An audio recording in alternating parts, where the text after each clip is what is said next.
So, silver's power is what it is money. Central banks and gold.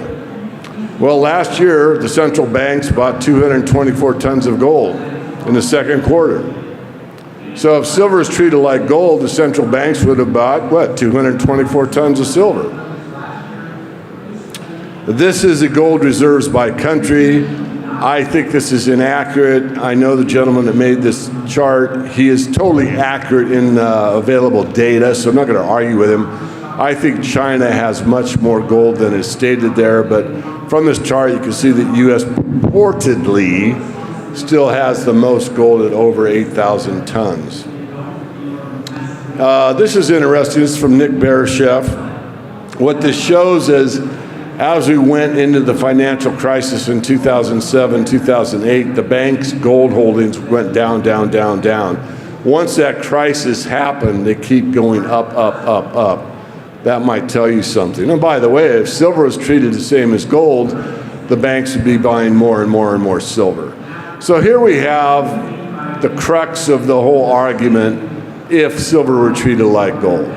Central banks' gold holdings is $1.6 trillion. And central banks' silver holdings are $1.6 billion.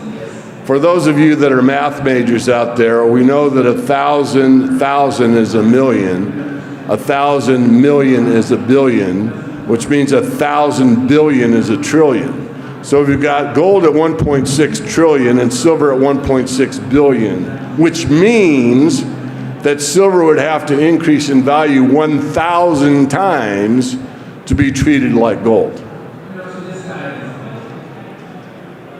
I'm not saying it's going up 1,000 times. I'm making a lecture here. I'm trying to instill something about the silver market that most people don't understand.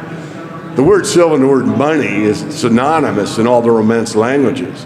There's a gentleman who's no longer in the speaking circuit who used to talk about silver is not money. I said, that's ridiculous. If you go to Mexico and you say money isn't money, they don't know what the hell you're talking about. So in my view, silver's still got a long ways to go. I think that it is going to narrow the ratio from the 86 to 1 it is today as I speak to probably down to 16 to 1, maybe even 10 to 1. That's what I believe, but just because I believe doesn't make it true.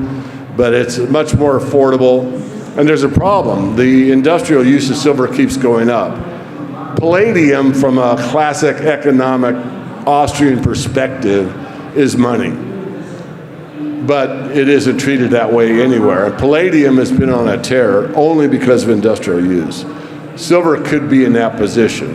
If any nation state, such as Mexico or Peru, decided to keep their 100 million ounces as a strategic reserve for solar, not even as money, just to have solar available to their population, it could definitely distort the market from where it is now.